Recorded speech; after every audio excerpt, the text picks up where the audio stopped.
Halo, selamat pagi Bapak Ibu dikasih dalam Tuhan kita Yesus Kristus. Sebelum kita mulai kebaktian pagi hari ini, saya undang Bapak Ibu untuk bangkit untuk menghadap Tuhan dalam doa. Tuhan Bapa manis, Bapa yang berkata di tempat yang hati. Terima kasih Tuhan Yesus. Tuhan Yesus kami membimbing dan menuntun kami anak-anak-Mu untuk berkumpul di tempat ini, di tempat yang sepi ini, ya Bapa, untuk mendengarkan firman-Mu, ya Bapa. Karena kami tahu firman-Mu firman yang hidup, ya Bapa. Terima kasih Tuhan Yesus. Berkatilah anak-anak-Mu yang berada di tempat ini, dan tuntun saudara-saudara kami yang belum sepakat di tempat ini. Karena kami tahu hanya dengan bimbingan tangan kasih-Mu, ya Bapa, semua itu bisa terjadi di tempat ini. Haleluya. Amin.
Puji nama Tuhan, selamat pagi Bapak Ibu. Salam. Ya, puji nama Tuhan, hari ini Gereja GBT Kristus Anugerah Jemaat Menganti memperingati hari kenaikan Tuhan kita Yesus Kristus yang sebenarnya tepat pada tanggal 13 Mei 2021. Tetapi hari ini kita gabung dengan hari Minggu. Dan mari Bapak Ibu dan Saudaraku, kita sama-sama mempelajari kebenaran firman Tuhan tentang hari kenaikan Tuhan kita Yesus Kristus. Kita buka di dalam Injil Markus. Injil Markus 16 ayat 19 sampai dengan 20. Saya undang Bapak Ibu untuk bangkit berdiri. Ya, Injil Markus 16 ayat 19 sampai dengan ayat yang ke-20. Kita baca bersama-sama firman Tuhan ini. 1, 2, 3. Sesudah Tuhan Yesus berbicara demikian kepada mereka, terangkatlah ia ke surga, lalu duduk di sebelah kanan Allah. Mereka pun pergilah memberitakan Injil ke seluruh penjuru, dan Tuhan turut bekerja dan meneguhkan firman itu dengan tanda-tanda yang menyertainya. Amin. Ya, silakan duduk Bapak Ibu dan Saudaraku. Puji nama Tuhan. Apa kabar? Puji nama Tuhan, kita mulai belajar. Jadi hari ini untuk pertama kalinya Gereja Menganti akan kita naikkan ke YouTube. Dan saya sampaikan salam jumpa kepada Bapak Ibu dan Saudaraku yang kasih Tuhan yang menonton ibadah secara online ini. Dan di akhir dari ibadah ini Bapak Ibu yang online bisa mempersiapkan diri untuk mempersiapkan roti dan anggur dan mengikuti perjamuan kudus. Baik Bapak Ibu dan Saudaraku yang dikasih Tuhan, kita mengucap syukur kepada Tuhan karena kenaikan Tuhan. Dan kenaikan Tuhan ini adalah satu peristiwa yang begitu penting Bapak Ibu. Tapi sayangnya gereja tidak terlalu membesarkan gitu ya, dibandingkan dengan Natal ataupun Paskah. Padahal peristiwa ini justru kembalinya Tuhan Yesus kepada kemuliaannya dan mengakhiri perjalanan Tuhan Yesus yang secara jasmani manusia yang terbatas di muka bumi ini. Jadi kita bersyukur sebagai orang Kristen, kita bisa belajar secara ibadah itu dari orang Israel. Bukan imitasi ya, nanti saya sampaikan. Kenaikan Tuhan Yesus ke surga adalah peristiwa penting yang disaksikan oleh 11 murid Tuhan.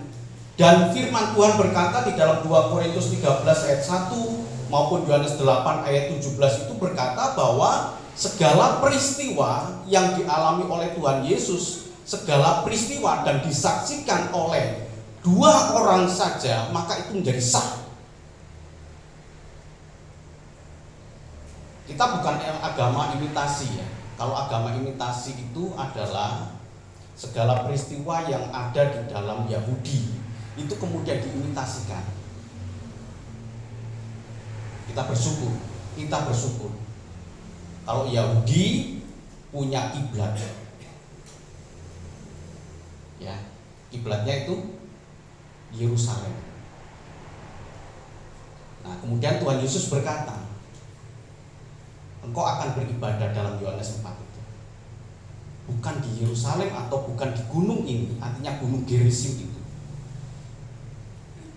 tetapi orang-orang penyembah itu adalah yang menyembah di dalam roh dan kebenaran. Itulah kiblat kita. Tapi ada yang mengimitasikan, ada yang mencoba menduplikat, dan duplikatnya itu dia punya kiblat. Oke Bapak Ibu ya, supaya kita belajar, termasuk kenaikan Tuhan Yesus ini. Kemudian ada yang mencoba menduplikatnya. Seseorang yang kemudian naik ke surga, berbicara dengan Allah. Siapa saksinya? Tidak ada. Jadi kenaikan Tuhan ini begitu penting.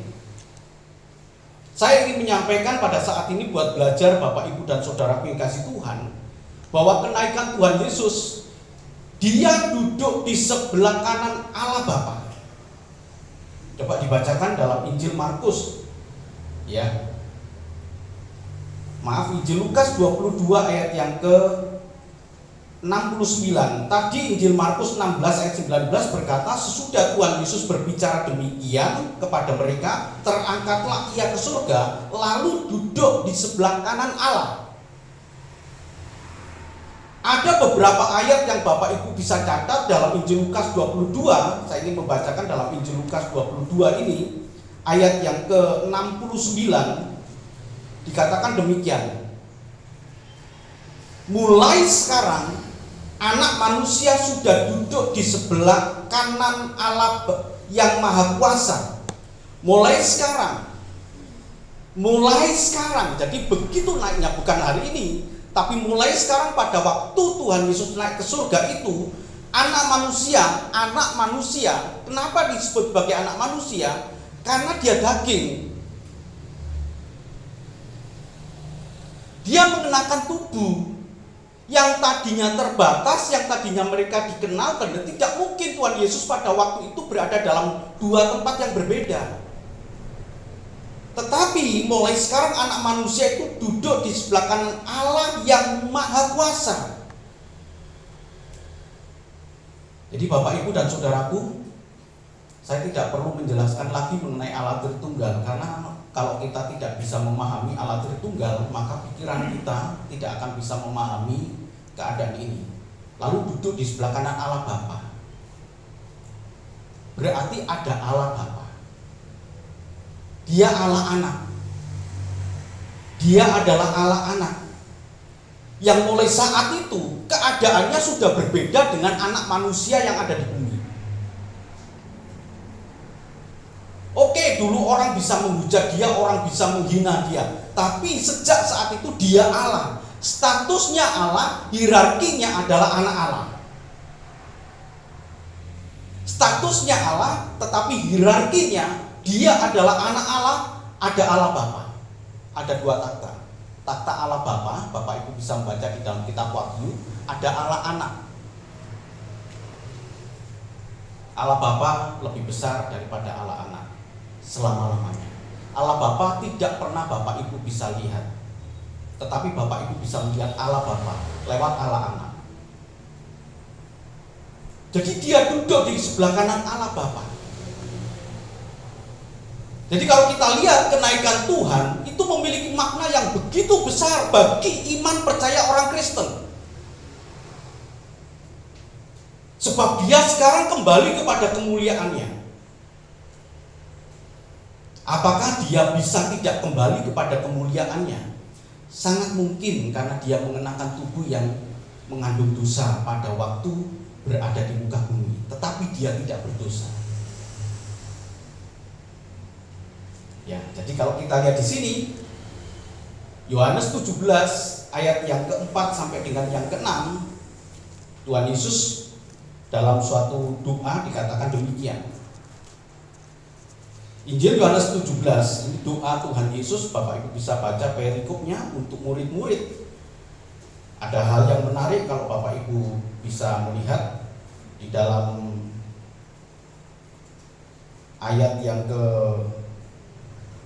13 sampai seterusnya itu ya, Bapak Ibu bisa melihat, aku tidak minta kepada Bapa untuk engkau ambil. Ayat 15 berkata, aku tidak minta supaya engkau mengambil mereka dari dunia ini, tetapi supaya engkau melindungi mereka daripada yang jahat. Aku gak minta.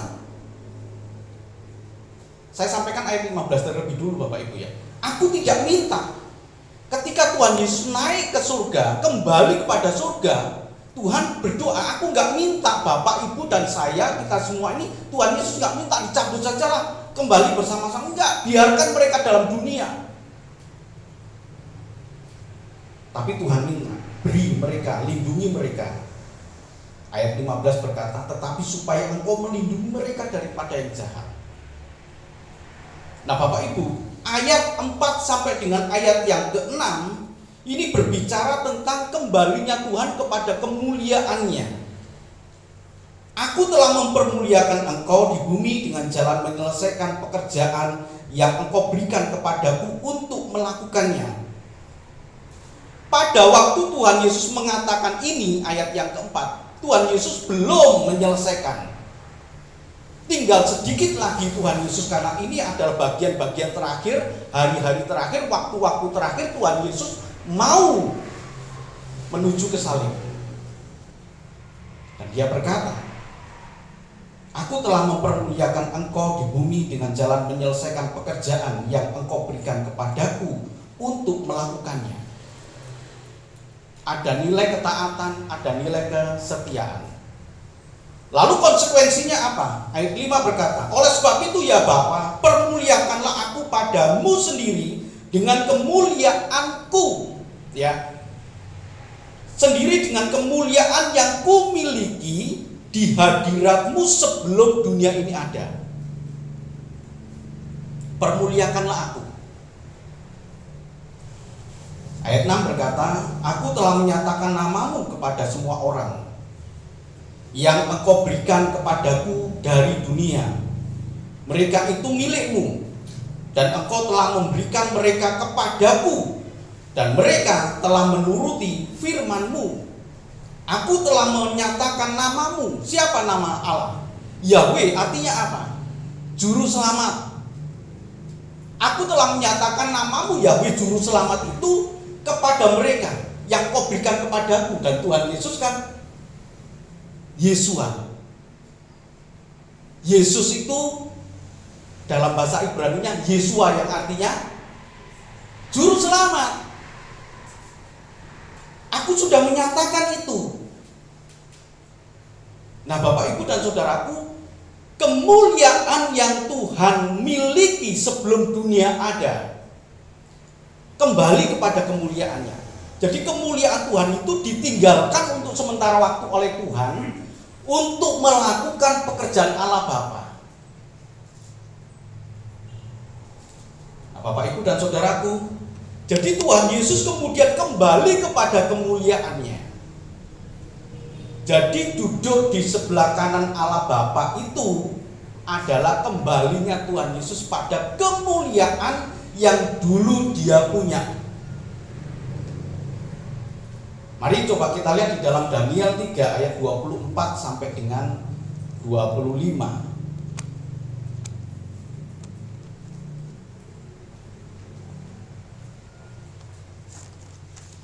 Daniel, bisa dibacakan? Tolong bacakan salah seorang. Daniel 3 ayat 24 sampai dengan 25. Kemudian terkejutlah Raja Nebukadnezar, lalu bangun dengan segera. Berkatalah ia kepada para menterinya, bukankah 3 orang yang telah kita campakkan dengan ikat-ikat ke dalam api itu? Jawab mereka kepada Raja, benar ya Raja, katanya. Tetapi ada 4 orang kulihat berjalan-jalan dengan bebas di tengah-tengah api itu. Mereka tidak terluka.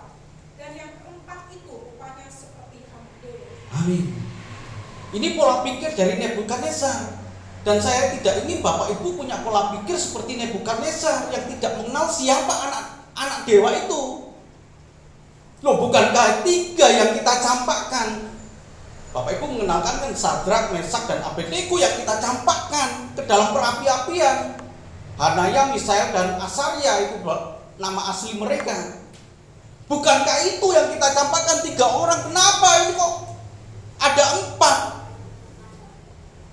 Dan ternyata api itu, perapian yang begitu dinaikkan tingginya suhunya itu sampai 7 kali itu tidak mampu menghanguskan mereka. Dan ketika dilihat oleh Nebukadnezar, terkejut dia. Tetapi ada 4 orang kulihat berjalan-jalan dengan bebas di tengah-tengah api itu. Mereka tidak terluka. Dan yang keempat itu rupanya seperti anak dewa. Siapa Bapak Ibu? Dia adalah anak Allah. Anak Allah yang menyertai 3 anak Allah, yaitu Hanaya, Asaria, dan Misael. Disertai. Kan sama seperti di dalam Yohanes 17 ayat yang ke-15. Aku tidak minta kepadamu ya Bapa, untuk engkau ambil mereka. Mereka siapa? Murid-murid Tuhan memang. Mewakili kita. Tuhan kan tidak mencabut Bapak Ibu ketika Tuhan naik kemudian ikut sama Tuhan naik ke surga. Enggak, Tuhan biarkan kita tinggal dalam dunia. Tetapi Yohanes 17 ayat 15 tadi berkata, sertailah mereka.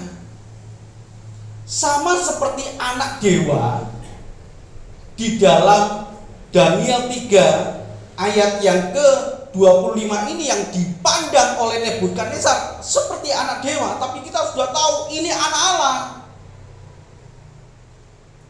Kita jangan punya pemikiran seperti Nebukadnezar yang tidak mengenal anak dewa. Ya memang dia tidak mengenal, tapi kita sudah tahu.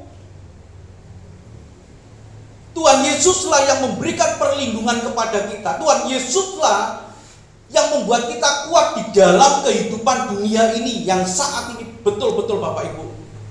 Betul-betul Bapak Ibu ya. Cukup berat. Terlebih lagi dalam keadaan pandemi yang demikian. Siapa yang sanggup menyertai kita? Siapa yang membuat kita kuat? Kalau bukan dalam tanda petik anak dewa. Itu kan pola pikirnya Nebukadnezar. Dalam tanda petik itu ya anak dewa. Tapi kita tahu itu anak Allah. Anak Allah yang minta kepada Bapa kirim Roh Kudus untuk menyertai kita. Jadi Roh Kuduslah yang tinggal dalam hidup kita, yang membuat kita ini kuat sampai dengan saat ini. Amin Bapak Ibu. Kita diasah oleh Tuhan pada masa-masa demikian. Inilah masa-masa penantian. Tidak sedikit Bapak Ibu orang Kristen yang jatuh dan menjual iman percayanya. Tidak sedikit. Biarkanlah mereka. Itu pilihan. Kita memang sedih kalau kita melihat ada anak Tuhan yang menjual imannya hanya oleh seperti Esau menjual hak kesulungannya hanya karena makanan sepiring. Tapi itu pilihan. Memang kita sedih, tapi kita tidak bisa mempertahankan mereka.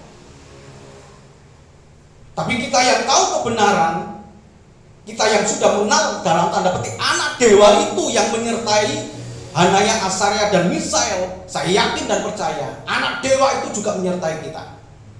Dan dia adalah anak Allah yang kita kenal dalam nama Tuhan Yesus Kristus. Itu harga mati kita. Dia sekarang sudah duduk di sebelah kanan Allah Bapa. Dia kembali kepada kemuliaannya yang dulu dia punya. Ini kan kemuliaan dia. Hanya saja orang tidak mengenal. Orang hanya mengenal bahwa dia lahir di Bethlehem. Dan ketika dia mati, dia disalib dan tidak berdaya. Itu yang dia lihat. Karena dia melihat secara jasmani demikian, maka mereka tidak mempercayai dia bahwa dia adalah Allah. Tetapi kita pagi hari ini, dan Bapak Ibu dan Saudaraku yang menyaksikan secara online, dia adalah Allah yang begitu ajaib, punya jalan menyelamatkan manusia. Dia menjumpai Hanaya, Asaria, dan Misael dalam perapi-apian. Dia menjumpai Bapak Ibu dalam kesukaran hidup Bapak Ibu. Dia adalah anak Allah yang peduli kepada kita. Amin Bapak Ibu. Luar biasa. Dan sekarang dia duduk di sebelah kanan Allah Bapa. Dialah yang memerintah. Jadi kalau kita lihat di dalam, mari kita buka Mika 5 ayat yang kedua.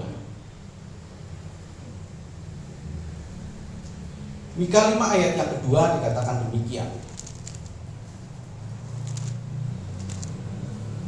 Ayat yang kedua. Ya kalau ayat yang pertama itu berbicara mengenai tetapi engkau hai Betlehem Efrata, hai yang terkecil di antara kaum-kaum Yehuda, daripadamu akan bangkit bagiku seorang yang akan memerintah Israel yang permulaannya sejak purbakala, sejak dahulu kala. Ya. Kemudian ayat yang kedua, sebab itu ia akan membiarkan mereka sampai waktu perempuan yang akan melahirkan telah melahirkan, lalu selebihnya dari saudara-saudaranya akan kembali kepada orang Israel. Amin. Ayat yang pertama berkata, daripadamu akan bangkit bagiku seorang yang akan memerintah Israel, yang permulaannya dia memerintah Israel, yang permulaannya berarti sebelumnya itu sudah ada, pemerintahannya sudah ada sejak purbakala, sejak zaman dahulu kapan, udah tahu lah itu, yang makanya Mika ini menyebut sejak purbakala, sejak dahulu kala. Jadi ada pemerintahan yang diperintah oleh Tuhan Yesus, yang memang sejak dulu dia sudah memerintah. Dan karena kasihnya, bukan hanya kepada Bapak Ibu dan saudaraku yang hadir pada saat ini maupun yang ada di rumah mengikuti ibadah online ini, karena kasihnya kepada dunia, bukan kepada kita saja, kepada dunia, maka dia merelakan pemerintahan kemuliaannya itu ditinggalkan. Lalu siapa yang pegang pemerintahan itu? Kalau dia tinggalkan, lalu siapa yang memegang pemerintahan yang ditinggalkan oleh anak Allah ini? Allah Bapa yang memegang kendali. Dan dia turun. Hebatnya lagi, dia turun bukan dalam keadaan Allah. Kita maklum kalau orang-orang tidak menerima dia karena dia turun tidak dalam keadaan Allah. Kalau dia turun dalam keadaan Allah, saya yakin mereka pasti menerima. Tapi Tuhan tidak. Dia turun untuk menyamakan dirinya yang maha mulia, yang punya pemerintahan, yang punya kemuliaan, yang sejak zaman dulu itu, untuk sama dengan kita, bahkan lebih miskin dari kita. Orang berebut untuk melahirkan anak secara hebat gitu. Kalau bisa yang terbaik, kalau bisa di tempat yang mewah. Lihat aja artis itu, kemudian dia syuting dan lain sebagainya untuk menunjukkan kemewahan. Tapi Tuhan Yesus memilih kandang domba, tempat untuk lahirnya dia di kandang domba, bukan dibungkus dengan pakaian yang begitu mewah, dibungkus lampin. Lampin itu kain yang sangat sederhana. Dia menyamakan dirinya dengan kita. Padahal dia punya pemerintahan yang sejak zaman dulu, dia punya pemerintahan, tapi karena kasihnya dia merelakan diri. Nah Bapak Ibu dan saudaraku, jadi kalau kita melihat betapa kenaikan Tuhan itu menjadi iman yang penting bagi kita, memegang pemerintahan, takhta pemerintahan Kristus itu memang sudah sejak lama. Dan punya potensi Tuhan Yesus tidak memegang lagi pemerintahan. Kalau dia jatuh dalam dosa, kalau dia memberontak kepada Allah Bapa, maka dia tidak memerintah lagi. Tapi puji Tuhan, firman Tuhan berkata, dalam Ibrani 5 itu dikatakan karena ketaatannya, dia taat sampai mati, bahkan sampai mati di kayu salib, dia taat. Itulah sebabnya Allah meninggikan dia. Dia kembali kepada kemuliaannya. Bapak Ibu pun juga begitu, jangan terlena dengan kekristenan, jangan terlena dengan label saya Kristen pasti masuk surga. Iya, Tuhan Yesus memberikan jaminan, sudah memberikan jaminan karena pintu keselamatan sudah dibuka. Tapi kalau kita tidak mengerjakan keselamatan itu dengan rasa takut dan gentar, kita tidak akan masuk ke dalam keselamatan. Waktu yang pendek ini adalah waktu kesempatan kita untuk mengerjakan keselamatan itu dengan rasa takut dan gentar. Kerjakan. Tuhan sudah memberikan keselamatan itu. Itu kepastian yang Tuhan sudah berikan kepada kita, bahwa pintu keselamatan sudah pasti dibuka, yang tadinya tertutup dan tidak mungkin terbuka karena semua manusia jatuh dalam dosa. Tidak mungkin itu dibuka oleh manusia yang jatuh dalam dosa. Sesempurna apapun Bapak Ibu perbuatan Bapak tidak mungkin bisa masuk ke situ. Kalau tidak ada pribadi yang dalam tanda petik manusia yang tidak berdosa. Itulah sebabnya Allah mengosongkan diri untuk menjadi manusia, mengambil rupa sama seperti kita, dalam segala hal sama seperti kita, tidak ada kelebihan.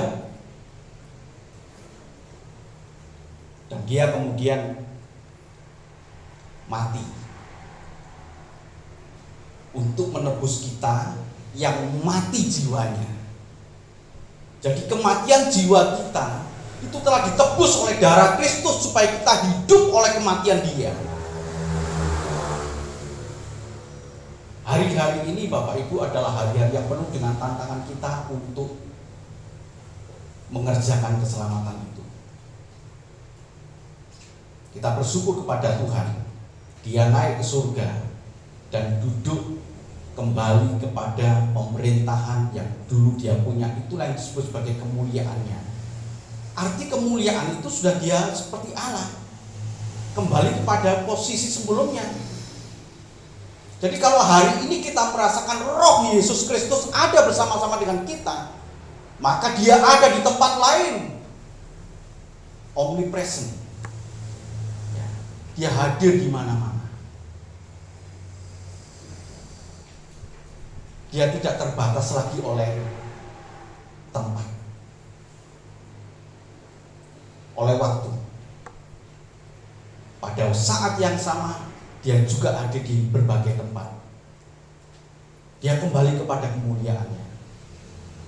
Dialah pencipta segala yang ada, dan tidak ada yang ada tanpa Dia. Hebat kan itu? Dia kembali.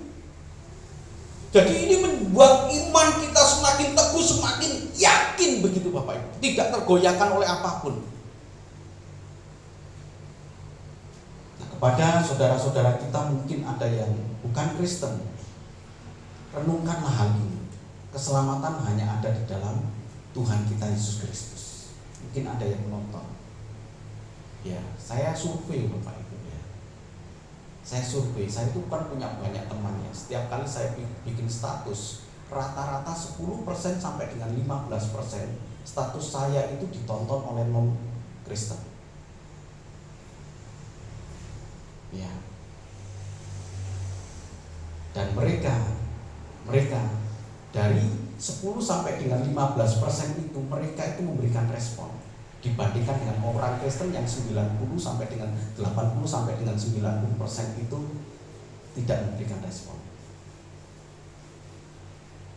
Saya lebih senang kalau status saya yang selalu bersifat kerohanian itu ditonton oleh mereka yang bukan Kristen. Tapi saya mengucap syukur, saya katakan pada mereka terima kasih. Apalagi kalau mereka tahu bahwa kenaikan Tuhan ini adalah mengakhiri petualang Tuhan Yesus sebagai anak manusia.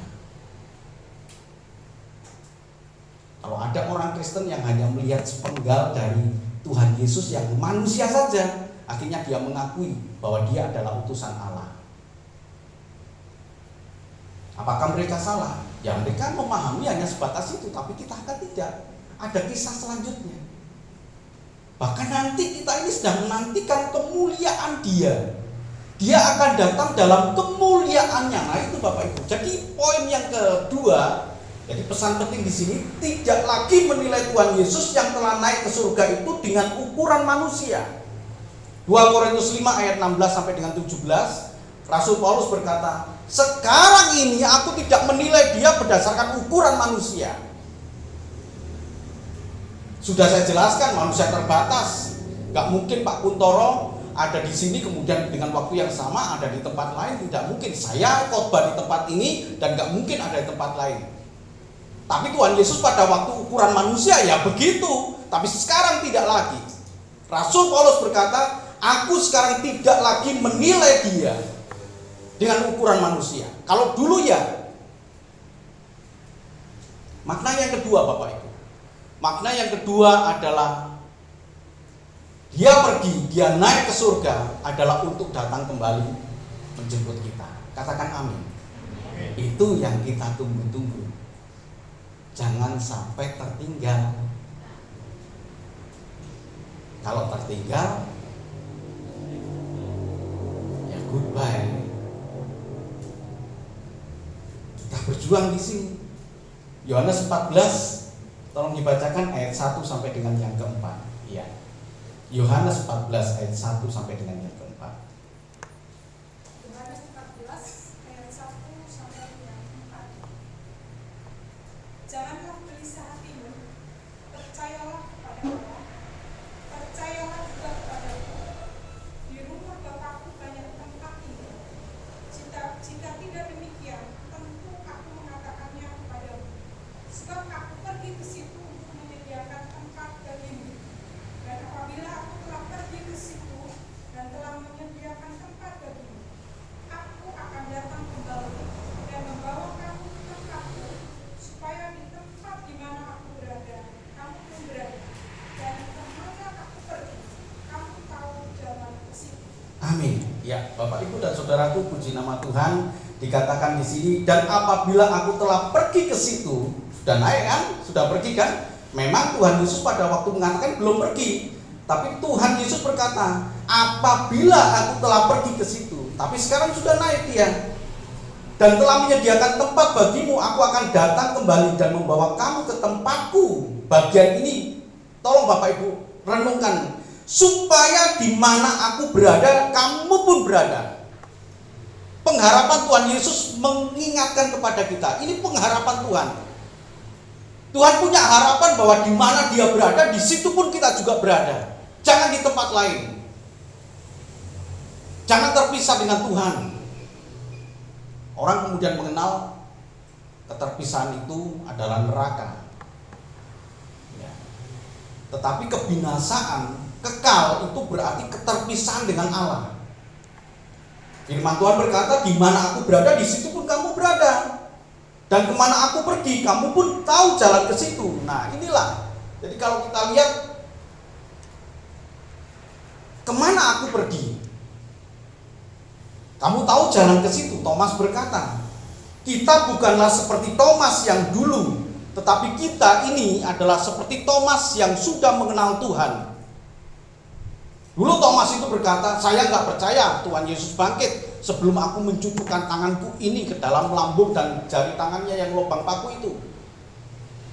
Dan kemudian Tuhan berkata, berbahagialah orang yang percaya tetapi tidak melihat. Siapakah itu? Kita semua. Thomas nggak tahu, Tuhan aku nggak tahu jalan ke situ. Tadi saya katakan jalan ke situ, artinya jalan di mana Tuhan Yesus berada. Kerjakanlah keselamatan itu dengan rasa takut dan getar. Dan Thomas melakukan itu. Thomas yang sudah diperbaharui Tuhan, Thomas yang sudah mengenal Tuhan, melakukan itu Bapak Ibu. Thomas itu wafat tanggal 21 Desember tahun 72. Tanggal 21 Desember tahun 72. Bukan 1972 loh ya, bukan 72. Itu di India, nama kotanya Melapore. Ini artinya saya sebutkan bahwa ini fakta sejarah. Orang tidak bisa berkata itu cerita, itu fiktif, enggak. Ini faktanya sejarah. Penginjil di India dan Persia, yang masuk Persia dulunya itu dia termasuk juga daerah Suriah. Yang sekarang kekristenan habis kan. Padahal itu penginjilan dari Thomas. Mati itu dihujami dengan tombak yang sebelumnya dilempar ke dalam perapian untuk menyangkal Tuhan Yesus. Tapi Thomas tidak. Ketika dilempar dalam perapian ternyata dia masih hidup. Dan kemudian dihujami dengan tombak dan akhirnya dia mati. Tapi dia pegang iman itu. Coba Bapak Ibu bisa memahami ini. Thomas yang tadinya berkata, aku nggak tahu jalan ke situ. Tapi sekarang Thomas tahu jalan ke situ. Ada beberapa murid Tuhan ya, yang matinya itu disalib, Bapak Ibu. Kita tahu Petrus matinya disalib. Tapi ada satu lagi, Filipus, matinya pun juga disalib. Murid-murid Tuhan itu luar biasa. Ya. Luar biasa. Dia pegang teguh. Dia punya keyakinan yang kokoh. Saya yakin dan percaya kita yang ada di tempat ini maupun Bapak Ibu yang ada di rumah punya iman yang kokoh. Karena Tuhan sudah mengerjakan keselamatan yang begitu hebat dalam hidup kita. Amin Bapak Ibu. Jadi kalau dia naik untuk datang kembali, dia naik ke surga untuk datang kembali, sudahkah kita siap untuk menyambut kedatangan Tuhan? Hal yang dilakukan oleh murid-murid pada bagian terakhir ini, Bapak Ibu, saya ingin menyampaikan ini pesan penting. Hal yang dilakukan murid-murid setelah kenaikan Tuhan, memuridkan. Matius 28 ayat 19 sampai dengan 20, ya saya tidak punya banyak waktu untuk menjelaskan mengenai memuridkan. Jadi memuridkan ini adalah, kalau dalam bahasa Yunani itu kan ada kalimat utama. Matius 28 ayat 19 sampai dengan 20 itu berkata, pergilah, karena itu pergilah, jadikanlah semua bangsa muridku dan baptislah mereka dalam nama Bapa dan Anak dan Roh Kudus. Kalimat utamanya itu bukan pergilah, muridlah. Muridkanlah itu kalimat utama dalam bahasa Yunaninya ya.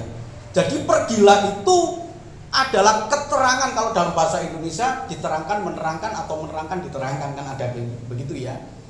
Jadi ini yang menerangkan itu pergilah dan baptislah. Jadi Bapak Ibu, kalimat utama itu begini, ini yang pokok, yang penting gitu loh. Jadi kenaikan Tuhan, pesan pentingnya itu adalah memuridkan. Dan yang kedua kemudian, pergi dan beritakanlah Injil. Di bagian terakhir saya undang kita untuk membaca bersama-sama dengan kita ya. Lukas 24. Ketika Tuhan Yesus naik ke surga, Lukas 24 ayat 52 sampai dengan 53 kita baca bersama-sama.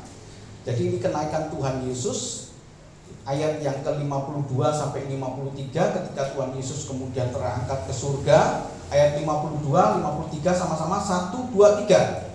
Mereka sujud menyembah kepadanya, lalu mereka pulang ke Yerusalem dengan sangat bersukacita. Mereka senantiasa berada di dalam bait Allah dan memuliakan Allah. Itulah yang dilakukan dampak dari kenaikan Tuhan kita Yesus Kristus. Artinya semakin membara iman percaya orang-orang yang dikasihi. Dan kalau kita melihat dari ketiga hal ini, 1 memuridkan, 2 pergi memberitakan Injil, dan 3 sujud menyembah Dia, intinya adalah jadilah saksi Kristus. Tuhan Yesus memberkati. Amin. Firman-Mu telah kami dengar Tuhan, kami telah mengerti apa yang Kau kehendaki dalam kehidupan kami Tuhan. Tuntunlah kami dengan kekuatan yang datang dari kuasa Roh Kudus-Mu Tuhan, sehingga kami mampu menjalankan kehidupan ini seturut dengan apa yang Kau kehendaki Tuhan. Terima kasih ya Bapa, di hadapan kami ada roti sebagai lambang tubuh Tuhan dan anggur sebagai lambang darah Kristus yang sebentar akan kami makan dan minum untuk mengingatkan kami kembali bahwa Engkau Allah yang maha mulia, yang rela menjadi manusia, bahkan mati di kayu salib untuk menebus dosa kami. Tapi Engkau Tuhan telah bangkit dan telah naik ke surga untuk mendapatkan kemuliaan-Mu kembali Tuhan.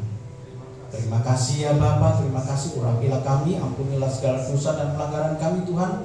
Layakkan kami untuk menerima perjamuan kudus ini. Di dalam nama Bapa dan Putra dan Roh Kudus, dengan penuh sukacita kami sambut perjamuan kudus ini. Terpujilah Engkau Tuhan. Haleluya. Amin. Silakan duduk Bapak Ibu.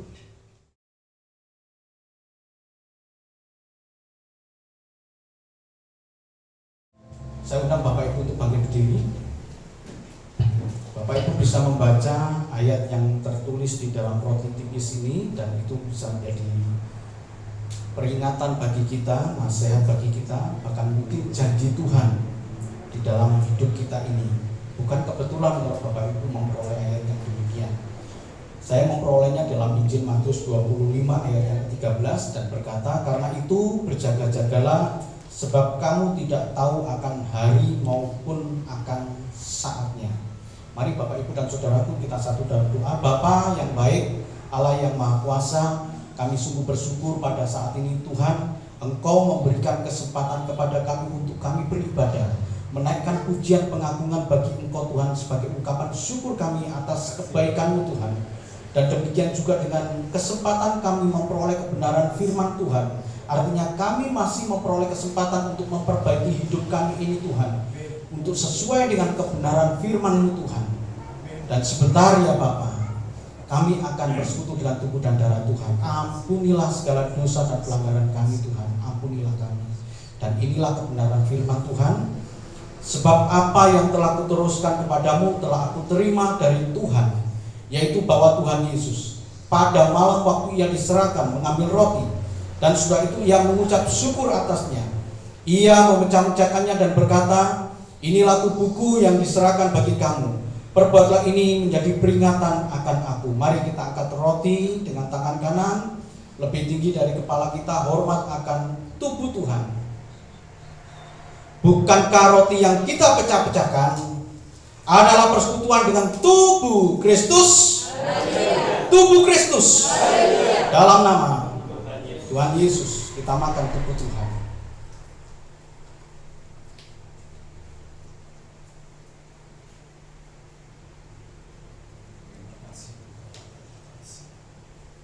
Sekarang kita ambil gelas kecil ini yang berisi anggur, kita pegang dengan tangan kanan kita dan kita dekatkan di dada kita, dekat dengan jantung hati kita. Dia adalah Allah, kekasih jiwa kita.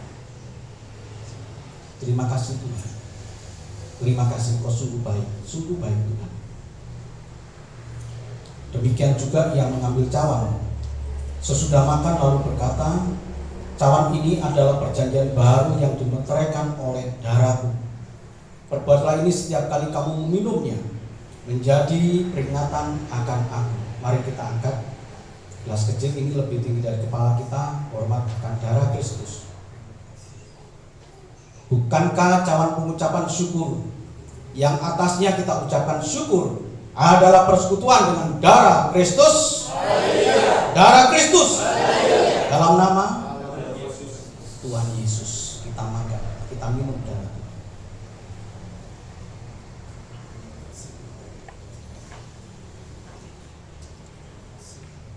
Kami bersyukur kepada Engkau ya Bapa, Pencipta langit dan bumi.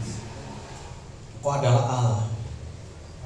Engkau Tuhan yang menguasai kehidupan kami. Dan kepadamu-lah kami percayakan hidup kami ini.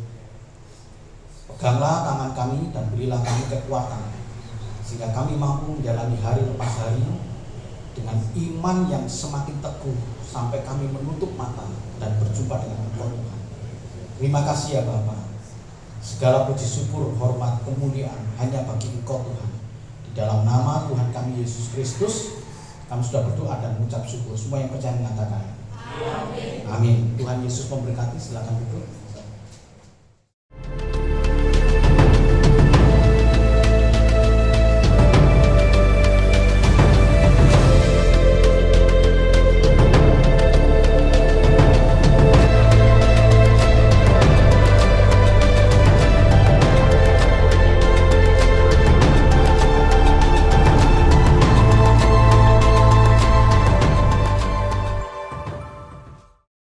Puji nama Tuhan, Bapak, Ibu, dan Saudaraku, kita akan mengakhiri ibadah kita. Mari sama-sama kita akan menghadap Tuhan untuk mohon berkat-Nya. Mari kita satu dalam doa. Bapa dalam kerajaan surga, kami datang kepada Engkau Tuhan mengucap syukur Engkau sudah menyertai kami dalam ibadah online ini dari awal, pertengahan, sampai pada akhirnya. Dan kami mengucap syukur karena Engkau sudah memberkati kami Tuhan. Terima kasih ya Bapa, saatnya kami akan berpisah satu dengan yang lain. Kami pulang dengan membawa sukacita yang datang daripada Engkau. Bapak, Ibu, dan Saudaraku yang kasih Tuhan, Terimalah berkat dan anugerah dari Allah Bapa di surga, kasih dan cinta Tuhan kita Yesus Kristus, anaknya yang tunggal, dan penghiburan kekuatan dari kuasa Roh Kudus menyertai kita mulai saat ini, esok, bahkan sampai Maranatha Tuhan datang. Terpujilah Engkau Tuhan, Allah yang besar, Allah yang mengasihi kami, Engkau Allah yang setia, Allah yang memberkati kami. Engkau juga Allah yang menyinari kami dengan wajah-Mu Tuhan dan memberikan kepada kami kasih karunia. Engkau Allah yang menghadapkan wajah-Mu kepada kami Tuhan dan memberikan damai sejahtera. Kami bersyukur kepada Engkau ya Bapa, lewat kesempatan yang begitu indah ini Tuhan, anak-anak-Mu Engkau berikan kesempatan untuk memberikan persembahan. Berkatilah mereka, kuduskanlah persembahan itu Tuhan, dan Tuhan memberkati dalam kehidupan mereka. Demikian juga dengan hamba-hamba-Mu, para pelayan Tuhan yang ambil bagian di dalam ibadah online ini. Engkau memberkati mereka Tuhan. Terima kasih ya Bapa. Segala puji syukur, hormat, kemuliaan bagi-Mu. Dalam nama Tuhan kami Yesus Kristus, kami sudah berdoa dan mengucap syukur. Semua yang percaya mengatakan, amin. Tuhan Yesus memberkati.